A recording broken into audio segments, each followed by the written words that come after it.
الحمد للہ حمدا کثیرا کما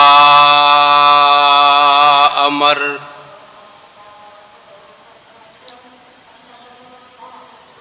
ونشهد ان لا الہ الا اللہ وحدہ لا شریک لہ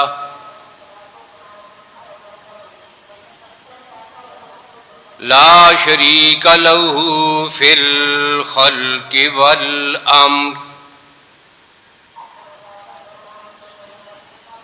ارغاما لمن جحد بہ وکفر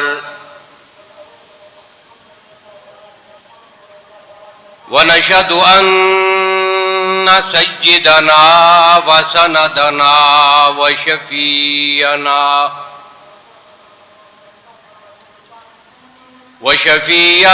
محمدا عبده ورسوله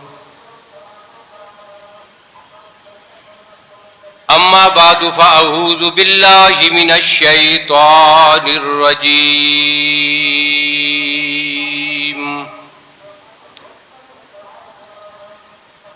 بسم اللہ الرحمن الرحیم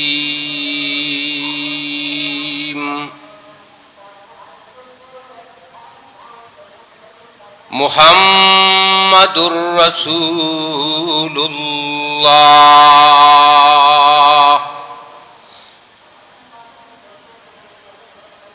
والذین معه اشداء علی الکفار رحماء بینہم تراہم رکعا سجدا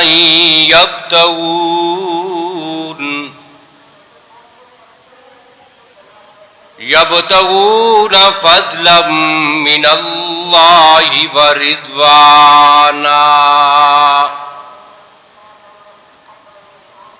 سیماہم فی وجوہہم من اثر السجود صدق اللہ مولانا العظیم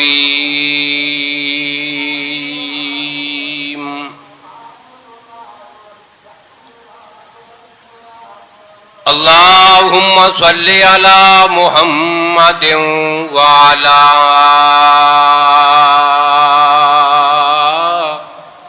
آل محمد بعدد من قعد وقام وصلی علی محمد وعلی آل محمد بعدد من صلی وصام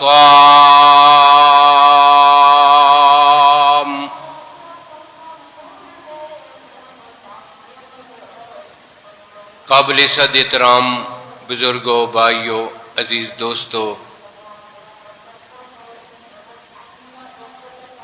سورہ فتح کے آخری رکوع سے قرآن پاک کا کچھ حصہ آپ کے سامنے خطبہ میں تلاوت کیا ہے۔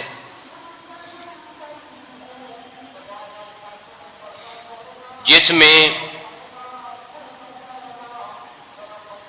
اللہ رب العالمین اپنے محبوب پیغمبر صلی اللہ علیہ وسلم کہ دنیا میں تشریف لانے کا مقصد بیان فرما رہی ہے۔ مقصد کیا ہے؟ تاکہ میرا پیغمبر آ کر پوری دنیا سے باطل دینوں کا خاتمہ کر کے اللہ کے سچے دین کی حکمرانی اور اس کے نظام کو پوری دنیا میں نافذ کر دے۔ لیظہرہ علی الدین کلہ والذی ارسل رسولہ بالہدی ودین الحق لیظہرہ علی الدین کلہ۔ چنانچہ نبی اکرم صلی اللہ علیہ وسلم کی بعثت کے اس عظیم مقصد میں جو شخصیات اساس اور بنیاد کی حیثیت رکھتے ہیں، ویسے تو ہر پیغمبر کے صحابی نے رضوان اللہ تعالی علیہ مجمعین مقدور بر پیغمبر کے دین کے لیے کوشش اور سعی فرمائی ہے، لیکن پورے دین کو اللہ کی دھرتی پر نافذ کر کے باطل ادیان کا خاتمہ کرنے کے لیے جو شخصیات اساس اور بنیاد کی حیثیت رکھتے ہیں وہ پیغمبر کے خلفاء ہیں، خلفاء راشدین۔ سیدنا صدیق اکبر رضی اللہ تعالیٰ عنہ، سیدنا حضرت عمر، سیدنا حضرت عثمان، سیدنا علی المرتضیٰ، سیدنا حسن، سیدنا معاویہ بن ابی سفیان رضوان اللہ تعالیٰ علیہم اجمعین۔ انہی مقدس شخصیات میں سے ایک شخصیت ہے امیر المومنین، امام المتقین، داماد پیغمبر نبی اکرم صلی اللہ علیہ وسلم کے چچا زاد بھائی، کاتب وحی سیدنا حضرت علی المرتضیٰ رضی اللہ تعالی عنہ کی مقدس شخصیت ہے۔ میں نے وعدہ کیا تھا کہ ان کی شخصیت پر بھی کچھ باتیں آپ کے سامنے عرض کرنی ہیں، اور اس میں مختلف وجوہات کی بنیاد پر تاخیر بھی ہوتی رہی، تو آج کے گفتگو میں انشاءاللہ العزیز ہم نے اسی مقدس شخصیت کا بابرکت تذکرہ آپ کے سامنے کرنا ہے۔ ایک بات یہ بھی ہے کہ اس مقدس شخصیت کے عنوان پر گفتگو کرنا انتہائی مشکل بھی ہے، اور وجہ یہ ہے کہ ان کے ان نام نہاد عشاق نے کہ جو حقیقتاً ان کے دشمن ہیں، اور لیبل انہوں نے لگایا ہوا تھا حب علی کا، تو انہوں نے اتنا کچھ گڑ کر حدیث کے نام پر ذخیرہ جمع کر دیا ہے کہ جن میں سے اصل حقیقت اور سچ کو تلاش کرنا انسان کے لیے بڑا مشکل ہو گیا ہے۔ تو خیر، ان کا انشاءاللہ کچھ ذکر اختصار کے ساتھ آپ کے سامنے کرنا ہے۔ نبی اکرم صلی اللہ علیہ وسلم کے اعلان نبوت سے تقریباً 9 یا 10 سال پہلے آپ کی ولادت باشہادت ہوئی ہے، اور جب میرے نبی صلی اللہ علیہ وسلم نے اعلان نبوت فرمایا تو با اختلاف روایات آپ کی عمر مبارک 9 سال یا 10 سال تھی، لیکن آپ کو یہ شہادت بھی حاصل ہے کہ تقریباً اپنی زندگی کے پورے 32 سال انہوں نے نبی اکرم صلی اللہ علیہ وسلم کی تربیت میں گزارے ہیں۔ اعلان نبوت سے پہلے کا جو دور تھا میرے نبی کا، تو اس میں بھی یہ اپنے گھر میں رہنے کی بجائے رسول اللہ کے پاس رہتے تھے، اور وجہ کیا تھی؟ وجہ یہ تھی کہ ان کے والد عیالدار آدمی تھے اور مالی طور پر کمزور تھے۔ اس وجہ سے اللہ کے نبی نے ان کو اپنے ساتھ رکھ لیا تھا۔ تو یہ رسول اللہ صلی اللہ علیہ وسلم کی معیت میں، ان کی نگرانی میں انہوں نے اپنا بچپن بھی گزارا ہے اور پھر جوانی بھی گزاری ہے۔ اور جب میرے نبی نے اعلان نبوت فرمایا تو بچوں میں سب سے پہلے جس نے پیغمبر کا کلمہ پڑھا ہے وہ سیدنا علی المرتضیٰ ہیں۔ اب مردوں میں سب سے پہلے سیدنا صدیق اکبر رضی اللہ عنہ نے کلمہ پڑھا تھا،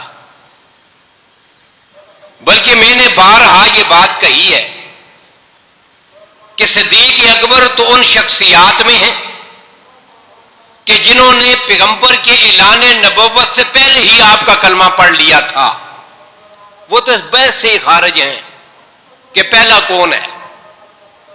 اور یہی بات جو ہے یہ محدثین نے لکھی ہے۔ صحابہ کرام یہ کہا کرتے تھے کہ ابو بکر وہ شخص ہے آمنا بالنبی قبل النبوہ، کہ انہوں نے پیغمبر کے اعلان نبوت سے پہلے ہی آپ کو نبی مان لیا تھا۔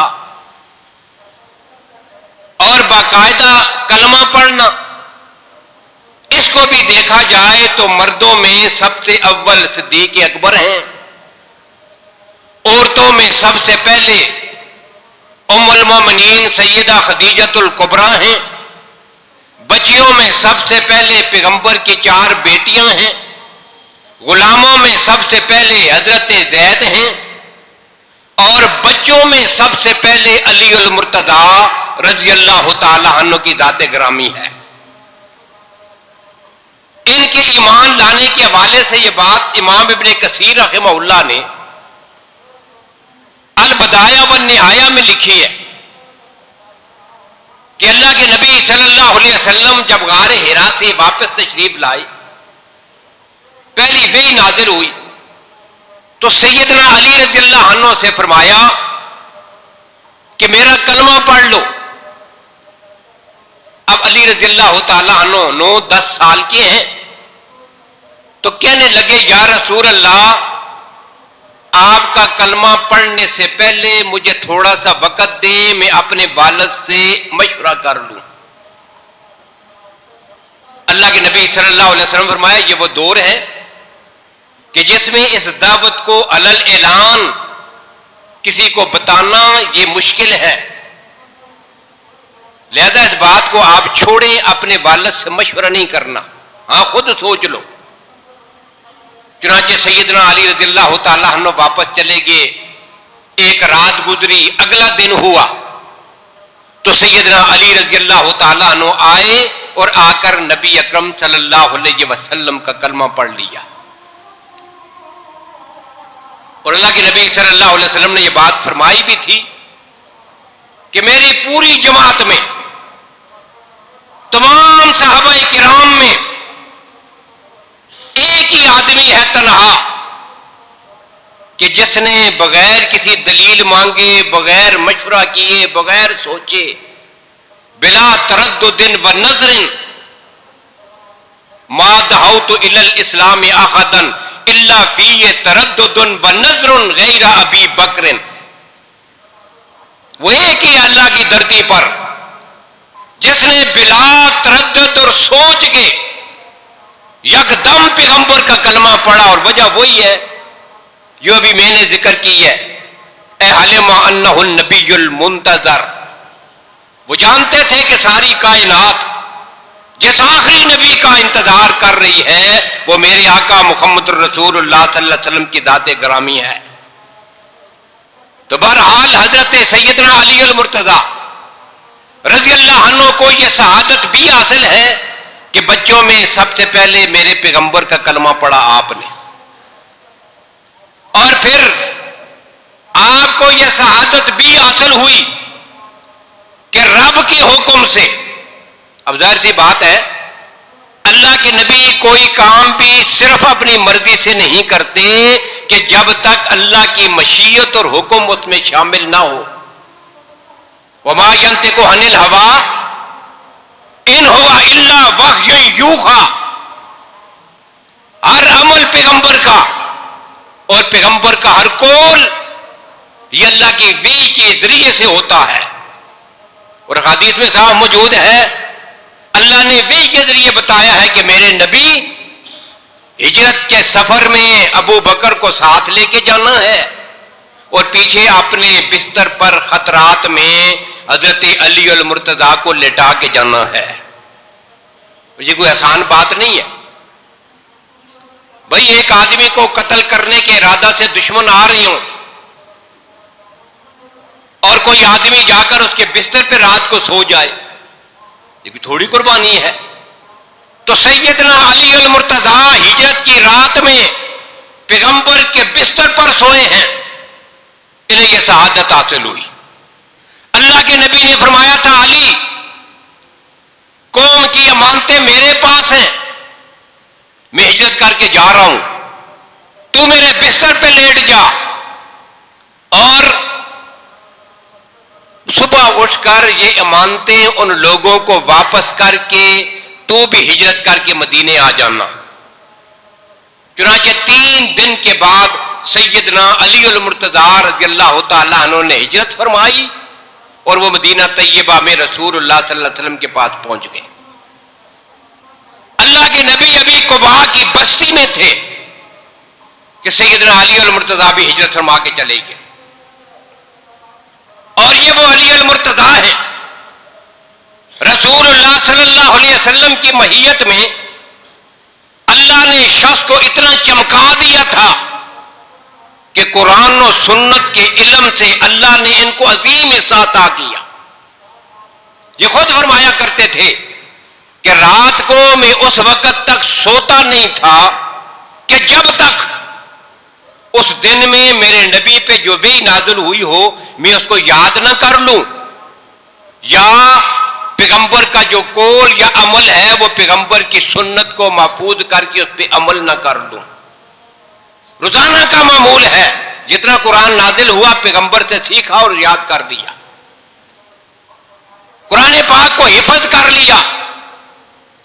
اور اللہ کے نبی صلی اللہ علیہ وسلم نے آپ کے اسی علمی برتری کی بنیاد پر فرمایا تھا. سیدہ ام سلمہ رضی اللہ تعالیٰ عنہ کی روایت ہے, سیدہ ام سلمہ فرماتی ہیں اللہ کے نبی صلی اللہ علیہ وسلم نے فرمایا, القرآن مع علی و علی مع القرآن.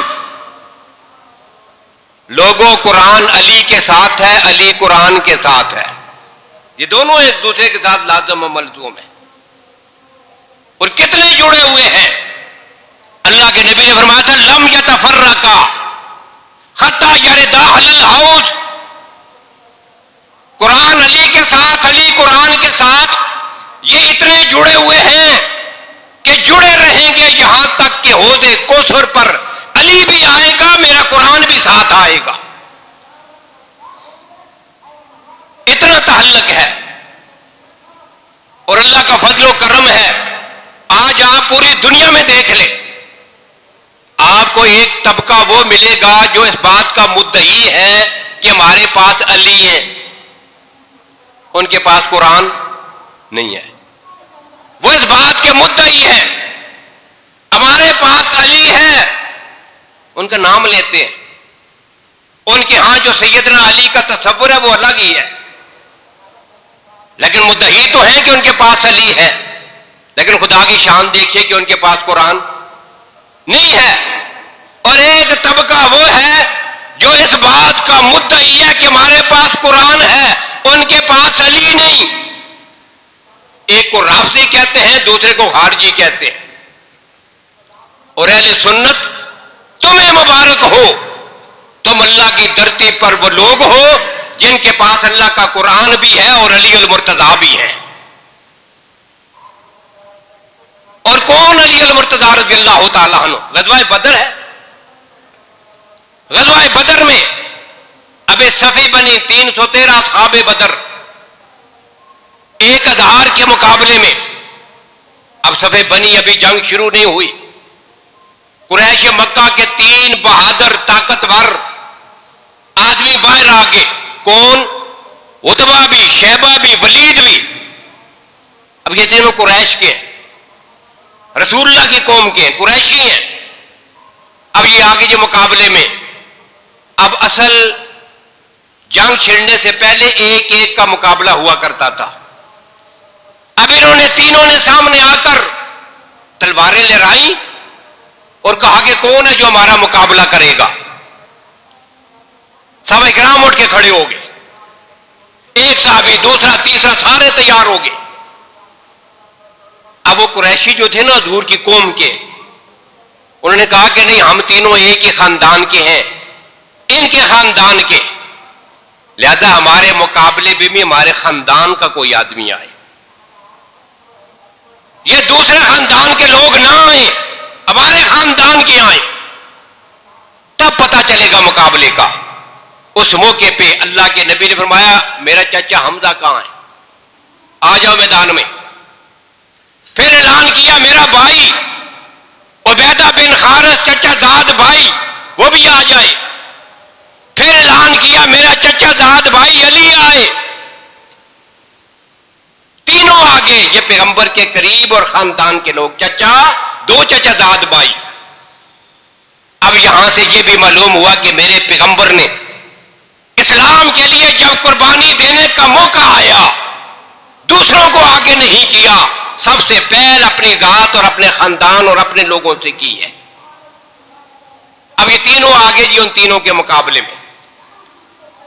چنانچہ سب سے پہلے حضرت حمزہ نے حملہ کیا شیبہ پر، شیبہ کو قتل کر دیا۔ حضرت علی رضی اللہ عنہ نے حملہ کیا ولید پر، اور یہ ولید کون ہے پتہ ہے؟ حضرت خالد بن ولید رضی اللہ تعالی عنہ کا والد، اس عظیم سپہ سالار اور صحابی کا والد جو غیر مسلم تھا، ولید بن عتبہ، اسے قتل کر دیا۔ اور عتبہ کا مقابلہ ہوا حضرت عبیدہ بن حارث سے، پیغمبر کے چچا زاد بھائی سے۔ اب دونوں نے سخت ایک دوسرے کے ساتھ مقابلہ کیا، دونوں زخمی ہوئے۔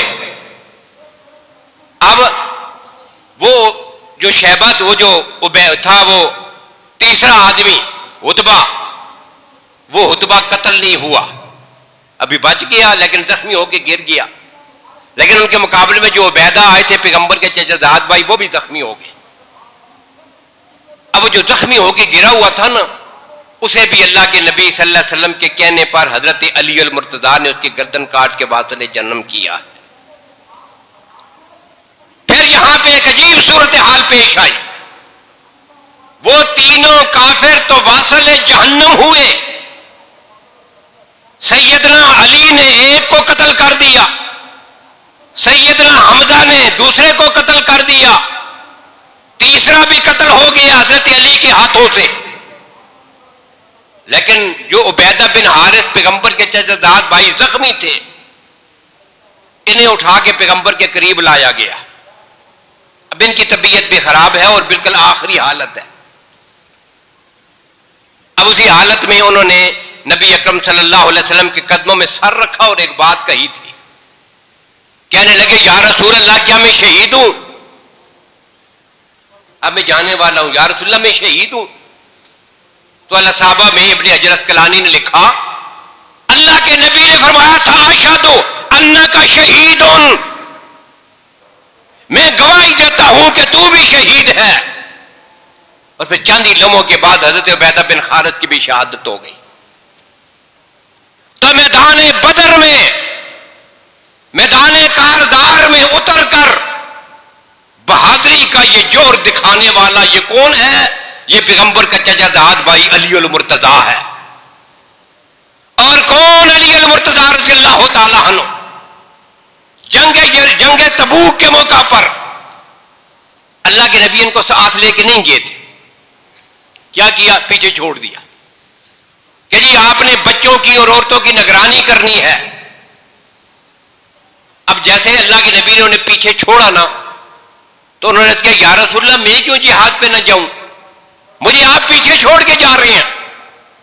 تو انہیں یہ شرف حاصل ہوا، اللہ کے نبی نے ان کو یہ فرمایا تھا اما ترضى ان تكون مني بمنزلة موسى وهارون الا انه نبي ولا نبي بعدي، کیا تو اس بات پہ خوش اور راضی نہیں ہے کہ تیری اور میری مثال بالکل ایسے ہی ہو جیسے حضرت ہارون کے بھائی موسیٰ کی تھی، کہ حضرت موسیٰ کوئی طور پہ گئے ہیں، اپنے بھائی ہارون کو پیچھے قوم پہ چھوڑا، میں جہاد میں جا رہا ہوں، اپنے بھائی علی کو پیچھے مدینے میں چھوڑا ہے۔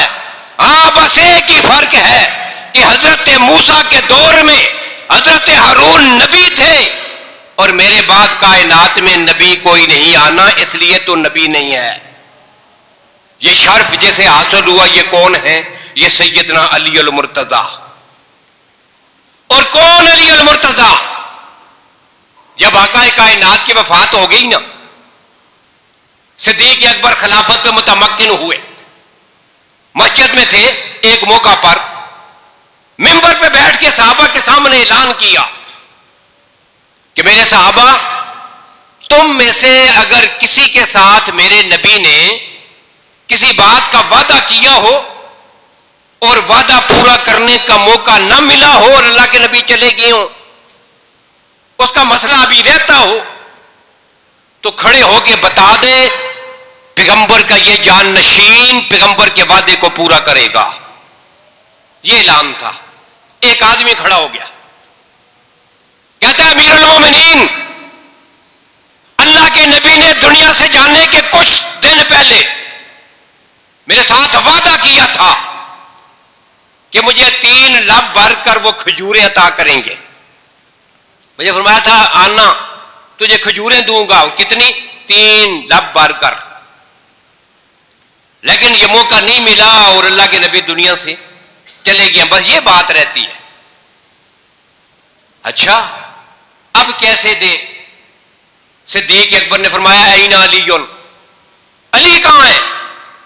حضرت علی کھڑے ہو گئے، فرمایا ادھر آ جاؤ، یہ کھجوریں رکھی ہیں، اب اللہ کے نبی تو دنیا سے چلے گئے ہیں، اب تو اپنے 3 لب بھر کے اس کو کھجوریں عطا کر۔ سیدنا علی المرتضیٰ نے 1 لب بھر کر اس کی جولی میں ڈال دی۔ صدیق اکبر ان کو گنتے ہیں کتنی آئی ہیں، 1 لب میں کتنی کھجوریں آئی ہیں، گنتے ہیں، 60 کھجوریں تھیں۔ دوسرا لب بھر کے پھر اس کے گود میں ڈالا، ان کو گنا تو وہ بھی 60 تھی۔ تیسرا لب بھر کے ڈالا تو گنا تو وہ بھی 60 تھی۔ صدیق اکبر فرماتے ہیں صدق اللہ و رسولہ، اللہ اور اس کے رسول نے سچ فرمایا تھا۔ حضرت علی کہتے ہیں جی مجھے امیر المومنین مجھے بات سمجھ نہیں آئی، آپ یہ کیا کہہ رہے ہیں؟ فرمایا سنو، جب میں اپنے پیغمبر کے ساتھ ہجرت کر کے جا رہا تھا، غار ثور سے باہر نکلے تھے، آگے ہم سفر کر رہے تھے، راستے میں باتیں ہو رہی تھی، باتوں باتوں میں میرے نبی نے کہا تھا کفی و کف علی فی الحدد سواء، ابو بکر میرا ہاتھ بھی اور علی کا ہاتھ بھی گنتی میں اور پیمائش میں برابر ہے۔ آج میں نے تجربہ کر کے دیکھ لیا ہے، جتنا ہاتھ میرے پیغمبر کا ہے ویسا ہی ہاتھ علی کا ہے۔ یہ کون ہے؟ علی المرتضیٰ۔ اور کون علی المرتضیٰ رضی اللہ تعالیٰ عنہ؟ میرے نبی کی محفل ہے، صحابہ کرام سامنے بیٹھے ہیں، اللہ کے نبی ان کے سامنے تشریف فرمائے اور باتیں ہو رہی ہیں۔ سیدنا علی رضی اللہ تعالیٰ عنہ کسی کام کے لیے باہر تھے، بعد میں آئے۔ اب جیسے دروازے سے داخل ہوئے نا تو ظاہر ہے صحابہ کرام ادھر منہ کر کے بیٹھے جس طرح آپ بیٹھے ہیں، اور اللہ کے نبی ان کی طرف متوجہ ہو کے بیٹھے ہیں۔ اب پیچھے سے آنے والے کو یہ لوگ تو نہیں دیکھ رہے صحابہ کرام، لیکن اللہ کے نبی تو دیکھ رہے ہیں۔ اور ساتھ یہاں پہ یہ روایت ہے حضرت انس رضی اللہ عنہ کی۔ حضرت انس فرماتے ہیں اللہ کے نبی جالسن فی المسجد، مسجد میں بیٹھے تھے، اذ اقبل علی جن، اچانک دروازے سے حضرت علی آ گئے۔ اب باقی صحابہ کو تو نظر نہیں آ رہا، لیکن حضور دیکھ رہے ہیں، اور حضور کے ساتھ کوئی اور بھی دیکھ رہا ہے۔ اب یہ کون دیکھے گا؟ بھئی پیچھے موڑ کے دیکھنا ہوتا تو سارے دیکھ لیتے نا، اور یہ تو ادب کے خلاف ہے، کوئی پیغمبر کی محفل میں بیٹھا ہو، حضور باتیں کر رہے اور پیچھے دیکھ رہا ہو، یہ تو عام محفل کی آداب کے خلاف ہے۔ اب یہاں پر ایک مسئلہ میں سمجھانا چاہتا ہوں، اس لیے بات کہہ رہا ہوں۔ حضرت انس کہتے ہیں ابو بکر نے دیکھ لیا، اور کیوں دیکھا؟ فکان جالسن علی یمین النبی، ابو بکر حضور کے دائیں طرف جو بیٹھے ہوئے تھے، حضور کی دائیں طرف بیٹھے تھے، اس لیے جدھر رخ میرے نبی کا ہے ادھر ہی رخ ابو بکر کا ہے. اور کہتے ہیں یہ صرف آج پہلی بار ایسا نہیں ہوا، بلکہ کیا ہے، فکانا ابو بکر جالسن علی یمین النبی. یہ جو لفظ کانا ہے نا عربی میں کانا، یہ استمرار اور دوام کے لیے آتا ہے. کسی جملے میں آ جائے نا تو کس کے لیے ہوتا ہے؟ استمرار اور دوام کے لیے. اب جملے کا معنی کیا بنے گا؟ فکانا ابو بکر جالسن علی یمین النبی. لوگوں یہ آج پہلی بار نہیں، جب بھی ابو بکر بیٹھتا تھا پیغمبر کے دائیں طرف ہی بیٹھا کرتا تھا. اب یہ تو بیٹھنے کی پوزیشن بتا دی نا حضرت انس نے. پھر آگے کیا ہوا؟ حضرت انس کہتے ہیں جب ابو بکر کی نظر پڑی نا علی آگے ہیں، ابو بکر اپنی جگہ سے اٹھ کے کھڑے ہو گئے. علی کا نام لینے والوں، جس ابو بکر کو گالیاں دیتے ہو آپس کی محبت کا اندازہ تو کرو. وہ دروازے سے داخل ہوں علی، اور ابو بکر یہاں اٹھ کے اس کے ادب کے لیے کھڑا ہو جائے، اس سے زیادہ محبت کائنات میں کہاں ہوگی؟ کھڑے ہو گئے، اشارہ کیا ادھر آ جاؤ. علی آئے اور ابو بکر تھوڑا سا اس طرف ہو گئے، جگہ بنائی. اب بیٹھنے کی کیفیت کیا ہو گئی؟ اس طرف اللہ کے نبی ہیں، درمیان میں علی ہیں، اس کے آگے ابو بکر ہیں. اب یہ تینوں اس طرح بیٹھے ہوئے ہیں ایک لائن میں. اب حضرت انس کہتے ہیں کہ میں نے پیغمبر کے چہرے کو دیکھا تو پیغمبر کے چہرے سے خوشی کے ساتھ چہرہ چمک رہا تھا. رہی تو وجہ سرور اعلیٰ، رہی تو نبی اسرور اعلیٰ وجہ ہی. میں نے خوشی کے اثار اپنے پیغمبر کے چہرے پہ محسوس کیے. اور پھر میرے نبی نے ایک جملہ کہا، فرمایا لا یعرف الفضل لآل الفضل الا ذو الفضل. فضیلت والوں کی فضیلت کو فضیلت والے ہی جانتے ہیں. دوسرے لفظ میں اس کا معنی کیا ہوگا؟ عزت والوں کی عزت عزت والے ہی کیا کرتے ہیں.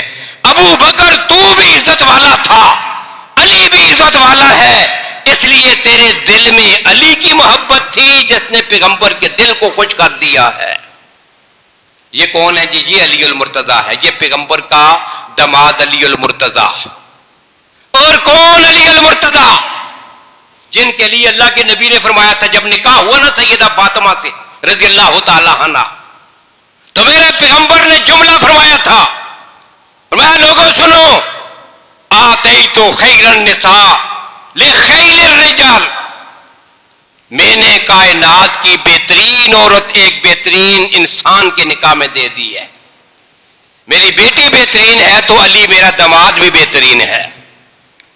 اور کون علی المرتضیٰ رضی اللہ تعالیٰ عنہ کی ذات گرامی، وہ شخصیت کہ جن کے لیے اللہ کے نبی صلی اللہ علیہ وسلم فرماتے ہیں کل قیامت کا دن ہوگا، علی جس اونٹنی پہ بیٹھ کے آئیں گے نا، ایک اونٹنی ہوگی، علی اس پہ سوار ہو کے میدان محشر میں آئیں گے. یہ کتنا بڑا اکرام ہے.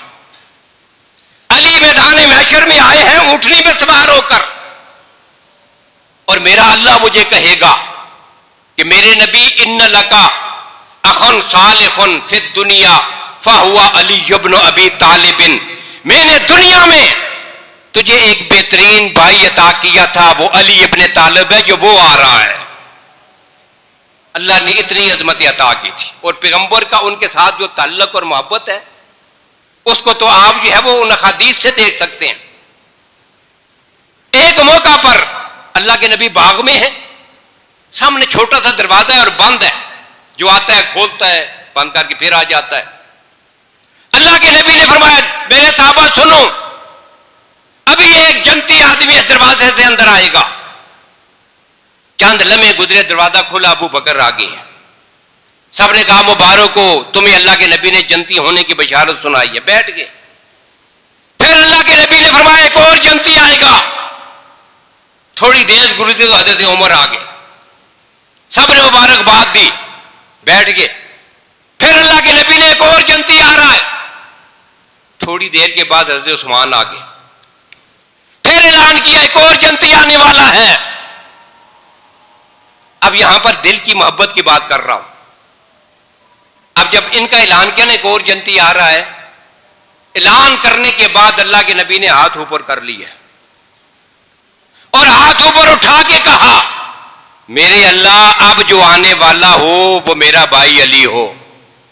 اس کی آنے کی دعائیں کہ میں نے زبان سے کہہ دیا وہ جنتی ہے، اب جو آئے تو وہ کون ہو؟ علی ہو. صحابہ کہتے ہیں اچانک دروازہ کھلا تو ہم نے دیکھا علی آ گئے ہیں. پھر ہم نے انہیں اٹھ کے مبارکباد دی اور وہ بھی پیغمبر کے سامنے بیٹھ گئے. یہ ہے جی دل کا تعلق اور محبت. اور کیسی محبت تھی، اللہ کے نبی نے کام کے لیے بھیجا، جاؤ علی فلاں علاقے میں یہ کام کر کے آ جاؤ. یمن کا گورنر بھی بنایا تھا، اپنی زندگی میں یمن کا عامل بھی بنایا تھا، وہاں کے فیصلے کرنے آپ وہاں کے قاضی ہیں. اور جب علی جانے لگے تو کہنے لگے یا رسول اللہ میں چھوٹا ہوں، حدیث و سن لا علم لی بالقضاء، یہ فیصلے میں کیسے کر پاؤں گا، میں چھوٹا ہوں. اللہ کے نبی نے فرمایا انہ سیادی قلبک ویثبت لسانک، اللہ تیرے دل کو مضبوط کرے گا، تیری زبان سے صحیح فیصلے نکلیں گے. جاؤ جا کے فیصلہ کرو. ایک بات کا خیال رکھنا، جب فیصلہ کروانے کے لیے لوگ آئیں صرف ایک فریق کی بات سن کے فیصلہ نہ کر دینا، دونوں کی بات سننا. اس کی وجہ سے اللہ حقیقت کو تجھ پہ اشکارا کر دیں گے. تو اللہ کے نبی نے کام کے لیے بھیجا، علی تو چلے گئے. اور جب گئے نا تو ان کے جانے کے بعد پھر اللہ کے نبی اپنی زبان سے ایک جملہ کہتے ہیں یا اللہ میری اس وقت تک موت نہ آئے جب تک میں اپنی آنکھوں سے اپنے علی کو نہ دیکھ لوں. تو یہ ہے جی وہ مقدس شخصیت. یہ جو میں نے تعارف کیا نا یہ صحیح احادیث کی روشنی میں ہے. تو اگر ان کی مفصل حالات زندگی، ان کی سیرت طیبہ، ان کا کردار، ان کی جرأت، ان کی بہادری، ان کا فقر، اور کس طرح وہ انہوں نے اپنی زندگی کو قرآن کے نقشے میں ڈالا تھا، کس طرح ان کی پوری زندگی پیغمبر کی سیرت کا پیکر تھی. یہ ساری چیزیں اس پہ کئی جمعے لگ جائیں تو ان کی سیرت کے یہ عنوان کبھی ختم نہیں ہوتے. تو انشاءاللہ آئندہ گائے بگائے ان مقدس شخصیات کا تذکرہ بھی آپ کے سامنے آتا رہے گا. اللہ تعالیٰ میں تمام صحابہ کرام آل بیت اعظام کی سچی محبت عقیدت نصیب فرمائیں، ان کے نقش قدم پہ چلنے کی توفیق نصیب فرمائیں. وآخر دعوانا الحمدللہ رب العالمین.